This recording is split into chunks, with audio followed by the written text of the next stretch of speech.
I've been thinking a lot about what has sustained me for 40 years in the ministry.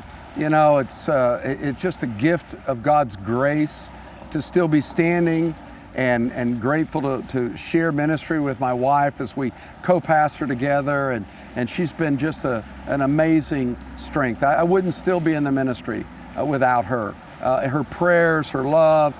There's times she's looked at me and I said, honey, I don't want to go to church, and you've got to go. You're one of the pastors. And so she's kept me in the game, and I'm grateful for Kim. But if I had to pick one thing beyond the Bible that has been a source of strength for me is the concept of journaling. Now, this is a fancy journal that I bought, but it's just basically a blank book.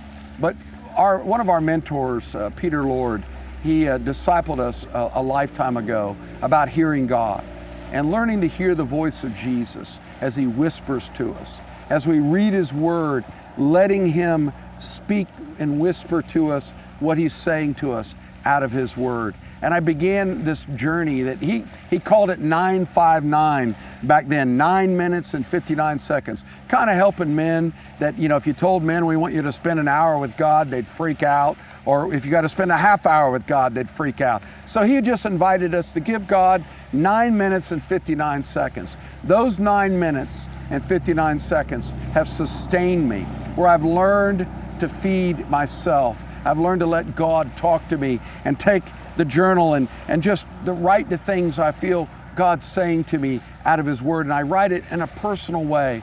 For example, I may read, for God so loved the world, and I'm not going to write in the journal, God loves this world and I'm part of this world and God loves me.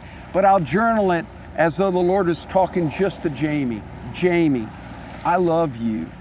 I cared enough about you that I died for you on that cross. You can trust me, my son, because I'll always be there for you because I love you. Now, me telling you those words, or someone telling me those words, those are kind and encouraging, but hearing them personally from God, the enemy likes to try to say, oh, you're just making that up. You just wanted to hear that. Let me just say this. If it isn't so good that you almost think you're making this up, then it's probably not the Lord, because God is so good to his children. He loves to encourage us. He loves to whisper hope and affirmation to us. Let me just encourage you. If you don't have a journal, you can buy a cheap spiral notebook. It doesn't matter.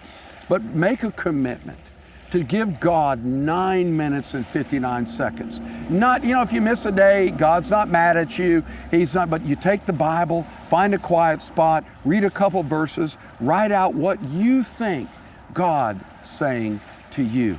If you give God that 9 minutes, 59 seconds, it'll transform your life. If you're willing to make that commitment, I'd like you to just put 959 after this talk. I'd like to know that you're joining in to give God a listening ear and then write out what he tells you. You'll never regret it. It'll sustain you through life, good days as well as bad days.